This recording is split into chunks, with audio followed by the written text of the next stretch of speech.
Seriously.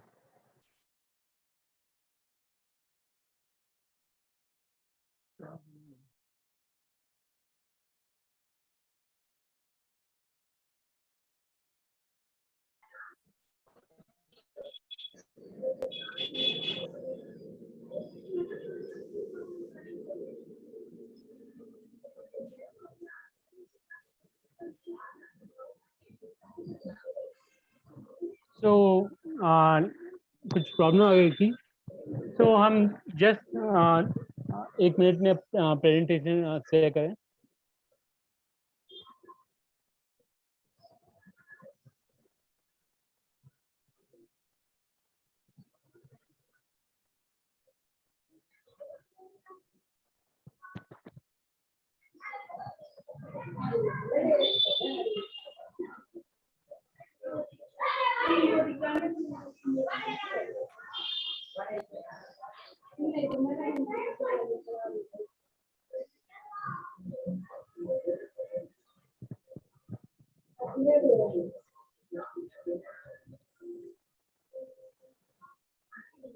तो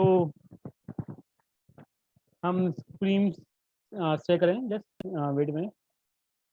okay, here it is.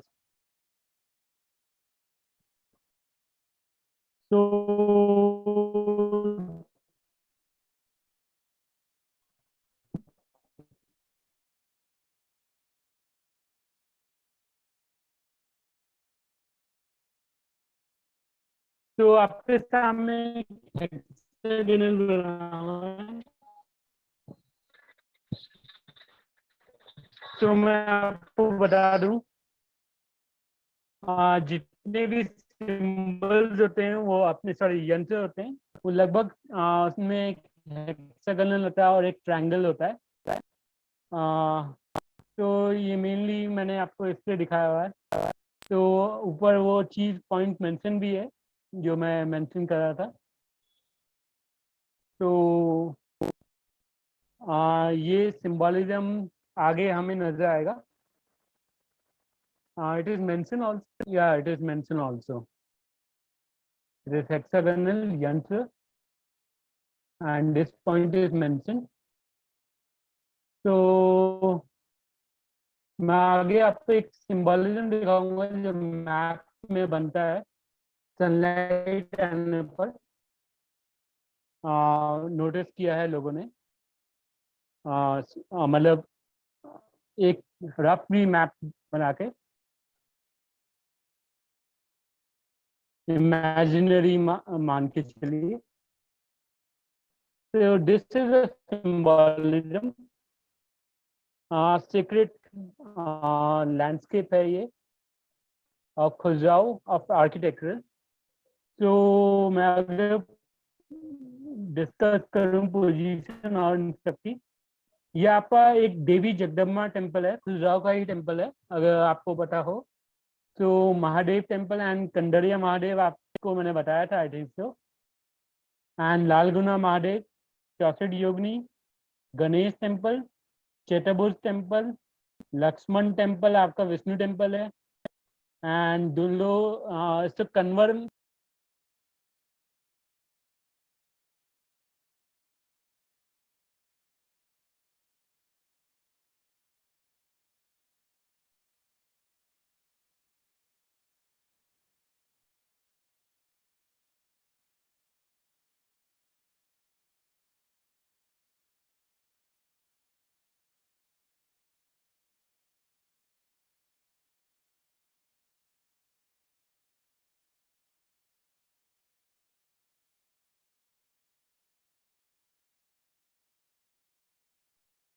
Sir screen show नहीं हो रही है.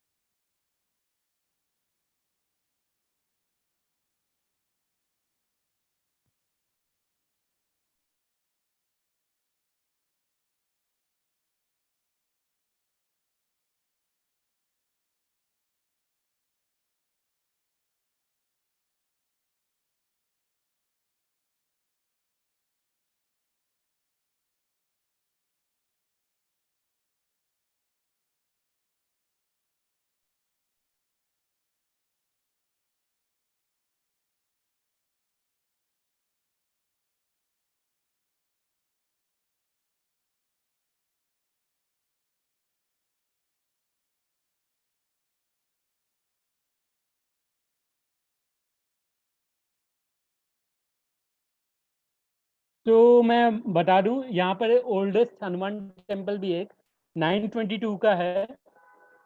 तो हनुमान जी जो हैं गार्डियन गॉडेस भी कहलाते हैं, और वो यहाँ की एस्ट्रोनॉमी के हिसाब से, मतलब लोकेशन के हिसाब से पता चला है, वो यहाँ के पूरे टेम्पल को प्रोटेक्ट करता है। तो कभी आप हनुमान चालीसा पढ़ते हैं तो वो आपको प्रोटेक्ट करने के लिए होती है। तो it is a guardian goddess, but Chalisa later on बनी है।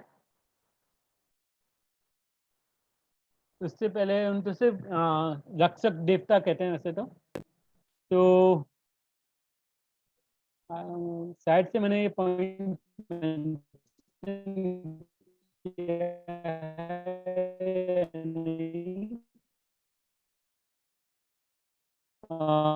मैं just देख लेता हूं एक बार। तो सर आवाज ब्रेक होकर आ रही नीचे है। ऐसे एक लक्ष्मण टेम्पल भी है, तो वो पहले विष्णु टेम्पल था वैसे, एंड या विष्णु टेम्पल था, तो उससे लोगों ने वैसे लक्ष्मण टेम्पल कर दी, उन्होंने लक्ष्मण टेम्पल कर दिया। Okay okay okay, let me check it. तो ये थोड़ा नेटवर्क इशू है बाहर से वैसे, रेनी सीजन की वजह से। तो मैं बता रहा था, हनुमान देवता आपके रक्षक देवता भी माने जाते हैं, आपने से कई लोगों को पता होगा। तो पुराने टेम्पल्स में हनुमान टेम्पल्स एज आपको मतलब प्रोटेक्टिव के पाए जाते थे। तो हम आगे बढ़ते हैं एक बार, ये पॉइंट मैं देख लेता हूँ। जस्ट मैंने वैसे मैंने आपको बता दिया है वैसे तो, पेपर का मैंने मेंशन किया हुआ है, आप उससे जाके देख सकते हैं। आई होप सो मैंने मेंशन किया हो ये पॉइंट। तो या ओके, ये पॉइंट हम डिस्कस कर चुके हैं। हाँ, ये पॉइंट इसी में दिया हुआ है, इसी पेपर में अवेलेबल है। ये कि मालवीय जी ने डिस्कवर करा था, एंड होली एंड शिवरात्रि का आपको मैं बता चुका हूँ। तो पीवी राणा सिंह जी के उसने पेपर में पूरा अवेलेबल है। तो हाँ, इसमें ये, हाँ, ये 64 योगिनी पर हम आ जाते हैं अभी। तो 8 कार्डिनल, मैंने आपको एक पॉइंट याद दिलाया था याद करने के लिए। 64 वाटर पॉन्ड्स थे यहाँ पर, एज पर दी इंडियन ट्रेडिशन, यहाँ पर माना जाता है स्टोरी कहानी के हिसाब से। और ये पॉइंट इस पेपर में भी अवेलेबल है। और 64 बहुत सीक्रेट नंबर होता है। हम 8 × 8 लेते हैं वैसे तो इट इज 8 × 8 आपका होता है 64। और अगर आपको 64 योगिनी का पता करना है, तो 32 जब गॉडेस आप पे, जो 32 और 33 जो होते हैं मेनली, वो उसको फीमेल में जब अपनी एनर्जी को मल्टीप्लाई करते हैं तो 64 में जाते हैं, और कुछ इसमें सप्तमात्रिका भी होती है। तो आगे हमारा जो अगला टॉपिक है वो उड़ीसा टेम्पल है, लेकिन लास्ट में मैंने 2 रिसर्च टॉपिक लिए हैं, माउंट आबू टेम्पल और वो योगिनी टेम्पल। तो उसमें हम डिस्कस करेंगे। तो अभी हम इसमें सिर्फ खजुराहो टेम्पल्स पर फोकस करें, तो आप जस्ट नोट ध्यान दीजिए। ओके, हाँ, हनुमान जी वाला पॉइंट मैंने शायद से कहा था मेंशन नहीं है, लेकिन it is mention here, Lord Hanuman. थोड़ी ओल्ड राइटिंग है, आजकल वैसे लोग पसंद नहीं करते हैं। तो आप समझ सकते हैं ब्रिटिश टाइम में ऐसा चलता था, मंकी गॉड ऐसा मेंशन किया हुआ है। मैं इस चीज़ को फॉलो तो नहीं करता, लेकिन ओल्ड राइटिंग्स है, तो आप देख सकते हैं, अवेलेबल है। And Lord Rama as a 7th century and Rudra incarnation, Hanuman as a symbolism of Shiva tradition and conjunction of the creation of the south.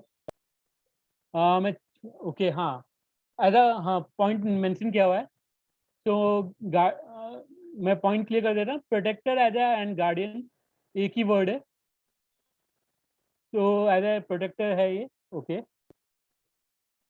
तो हम आगे बढ़ते हैं। टॉपिक लगभग यहीं पर मैं ख़त्म करूंगा, वैसे अंत में मैं कंक्लूजन देना चाहूँगा। तो मैंने वैसे भी कहा था आज का टॉपिक थोड़ा बोरिंग रहेगा, कल का टॉपिक वैसे उड़ीसा टेम्पल्स पर है तो थोड़ा इंटरेस्टिंग रहेगा। मैं आपको एक चीज़ बता दूं, खजुराहो और उड़ीसा के टेम्पल्स में बहुत सिमिलरिटीज है, मैंने आपको पहले भी बताया था। लेकिन जो खजुराहो के जो टेम्पल के इनर एरिया हैं, वहाँ पर भी स्कल्पचर्स हैं, अप्सराओं के। लेकिन उड़ीसा के अगर हम कोणार्क टेम्पल देखिए या बाकी टेम्पल देखिए तो वहाँ पर इनर एरिया में स्कल्पचर अवेलेबल नहीं है। कुछ लोग उड़ीसा के आर्किटेक्ट्स मानते हैं मतलब कि ये अपनी भगवान की मतलब इनर वर्ल्ड का दिखाते हैं कि अंदर की दुनिया में मतलब भगवान की दुनिया में कोई कोई मोह माया नहीं है। और जो खजुराहो के टेम्पल में दिखाते हैं कि हमारे धरती में भी कुछ मतलब स्वर्ग मतलब कुछ रिलम्स हैं, कुछ यूनिवर्स के पार्ट है जहाँ पर अप्सराएं रहती हैं, जहाँ पर सिद्ध पुरुष रहते हैं, जहाँ पर तीर्थंकर या देव पुरुष रहते हैं। और खजुराहो के अगर आप कल्चर में नोटिस करिए, मैंने बताया भी था, तो केवल जांगा पोर्शन पर अप्सरा है। तो कोई अगर जानता हो आर्ट दृष्टि से तो जानता होगा ये रीजन क्यों है, आर्ट और लिटरेरी रीजन से। मैं आपको बताना नहीं चाहूँगा क्योंकि मैं चाहता हूँ कुछ लोग आप भी ढूंढिए और जानने की कोशिश करिए। मैं आपको एक सिम्बोलिज्म दिखा रहा हूँ। ये साइड से अगर मैं देखूँ चार, ओके, फोर, हाँ, फोर डायरेक्शंस को दिखा रहा है। तो ये सिम्बोलिज्म कोई कहता बहुत लोगों ने रिसर्च करी है, वैसे तो इंटरनेशनली पब्लिश्ड है, तो मैं ज़्यादा डिस्कस नहीं करूँगा।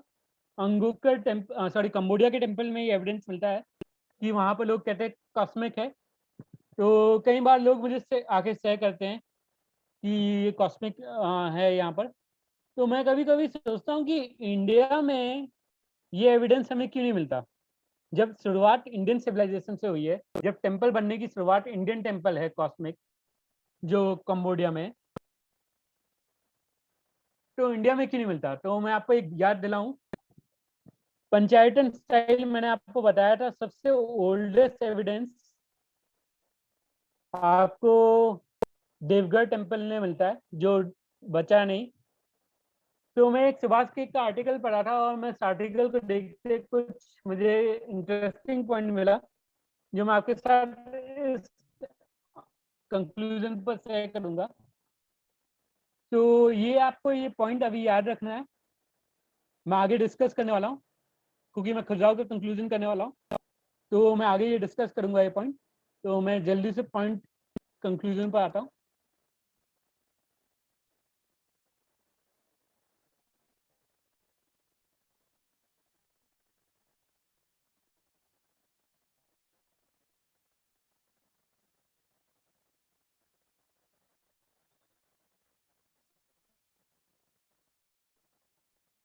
तो ये योगिनी टेम्पल था।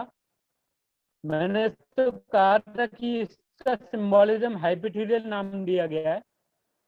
तो हाइपोथेटिकल की जगह मेरे हिसाब से इसको यूनि सिंबल करना चाहिए था या यूनि प्लान कहना चाहिए था, इसलिए क्योंकि ये यूनि प्लान की तरह दिखता है। तो मैं आपको कुछ एविडेंसेस दूंगा जो इसी प्लान की तरह दिख, जो यूनि के हैं, जो इसी तरह दिखते हैं। अगर आप देखिए तो अपने नतीजे से अपने इंडिया में इसका हाइपोथेटिकल इंडियन नाम देने की जगह यूनि सिंबल देना चाहिए।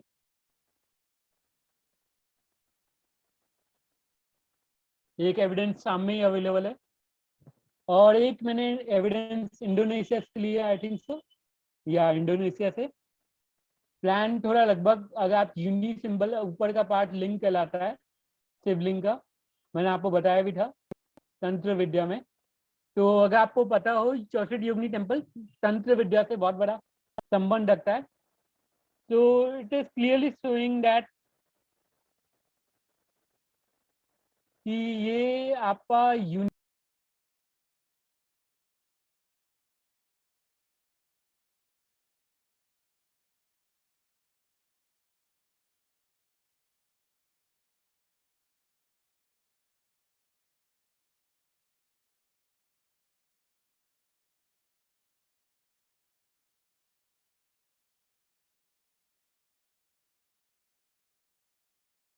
तो रेनी सीजन की वजह से थोड़ी प्रॉब्लम आ रही है। मैं पावर पॉइंट जस्ट एंड कर रहा हूँ, तो लगभग मैं वैसे कंक्लूजन एंड करना चाहूँगा। तो जस्ट वेट अ मिनट। तो ये यूनिक सिंबल की तरह बहुत मैच करता है। तो आप देख सकते हैं मैं लेटर ऑन टेम्पल्स भी दिखा देता हूँ जो सिंबल से मैच करते हैं आगे वाले। ये कंक्लूजन है। मैंने आपको बताया था लास्ट में मैं एक आर्कियोलॉजिकल एविडेंस दूंगा, और हाँ ये और लिटरेरी एविडेंस। तो खुजाऊ के टेम्पल्स के बारे में हुंगसैंग मेंशन करता है बुंदेलखंड का एरिया। तो यहाँ पर फिर ये लिटरेरी डेट मान के चलिए आप। एंड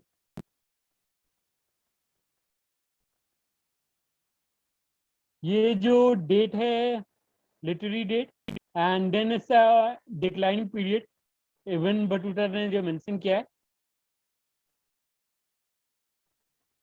ओल्डेस्ट इंस्क्रिप्शन यहाँ पर वैसे 64 योगिनी से मिली है और हनुमान टेम्पल्स। मैं एक पॉइंट शायद से मिस कर रहा हूँ। ओके, तो शायद से मैंने वो बात के पावर पॉइंट्स के लिए रखा हो। तो दिस इज द पॉइंट। ये इंस्क्रिप्शन एविडेंस है, आर्कियोलॉजी एविडेंस पर मैं खत्म कर रहा हूँ। हाँ ये पॉइंट जो मैंने काटा है शायद से मैंने बात के लिए पावर पॉइंट के लिए रखा हो। ये मोडेरमा मोडेना में एक चौसठ योगिनी का टेम्पल है, मैंने बताया था। ये भी अगर आप देखिए यूनि सिंबल का है थोड़ा।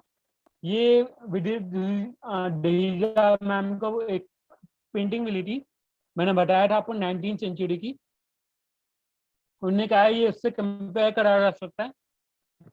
तो हमारे पास इससे भी पुराने अवेलेबल एविडेंस है डायग्राम पर, यूनि के सिंबोलिज्म पर। तो मैं कह रहा हूँ उसके ऊपर भी हम देखें तो पीछे इमेज। Okay just okay. तो स्क्रीन में कोई प्रॉब्लम आ रही है जस्ट।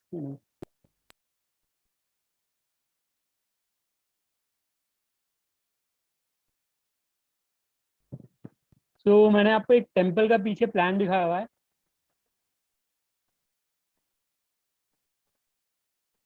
ये चौसठ योगिनी उड़ीसा के टेंपल का है। ये इसको कोई शक नहीं है अगर आपने हिंदुज्म के बारे में या हिंदुज्म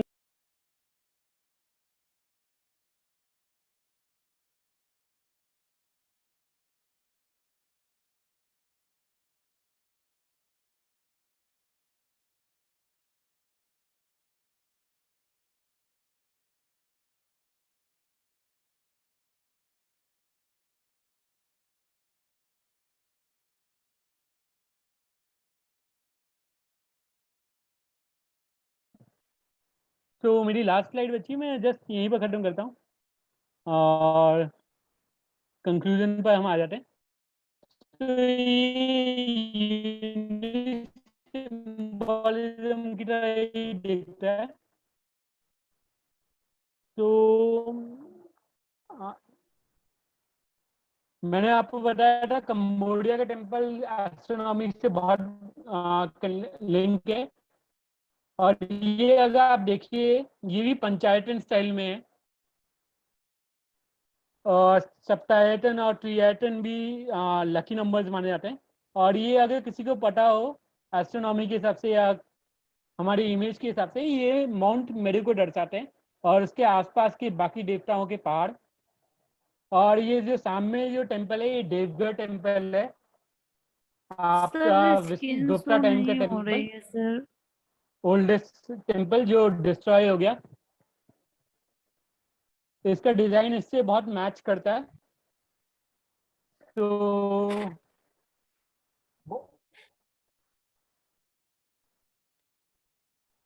ओके मैं देख लेता हूँ वैसे।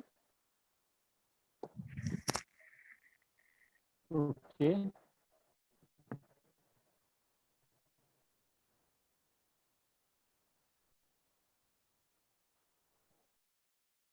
ओके अभी आ रही है।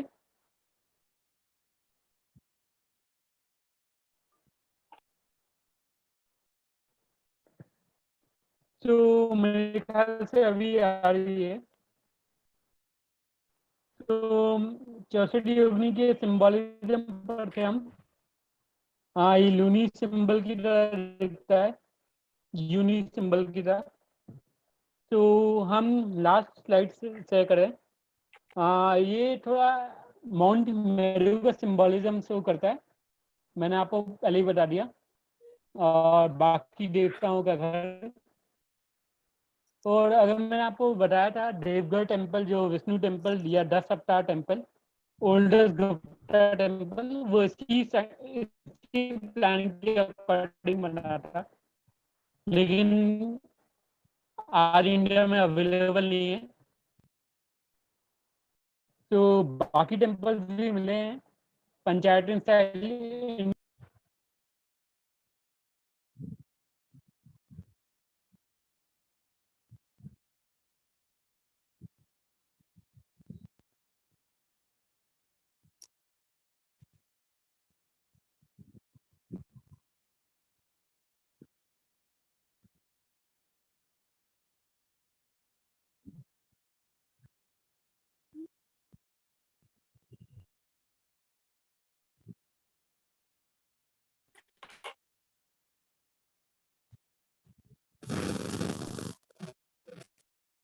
तो स्लाइड जस्ट एंड हो गई है, तो हम यहीं पर ख़त्म करते हैं एज ए कंक्लूजन।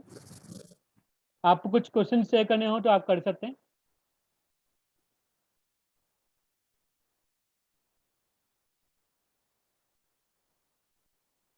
थोड़ा रेनी सीजन का इधर है वैसे, तो हम वैसे हमने जितना जल्दी हो सके उतना ख़त्म किया है।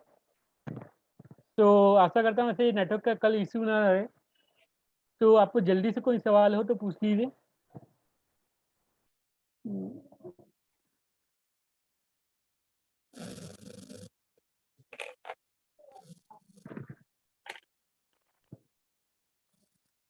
तो किसी का कोई सवाल है क्या?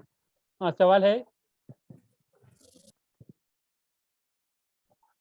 तो आज के पावर पॉइंट से रिलेटेड लगभग कोई सवाल नहीं है।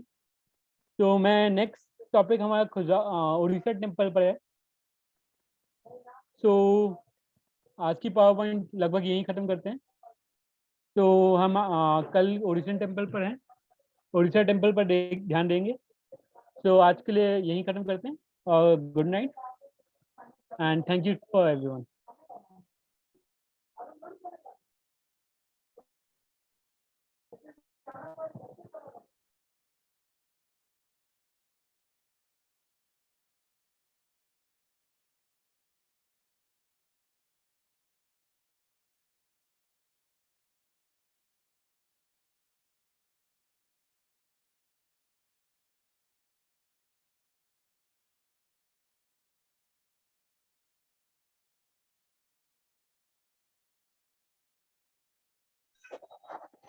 Thank you, sir.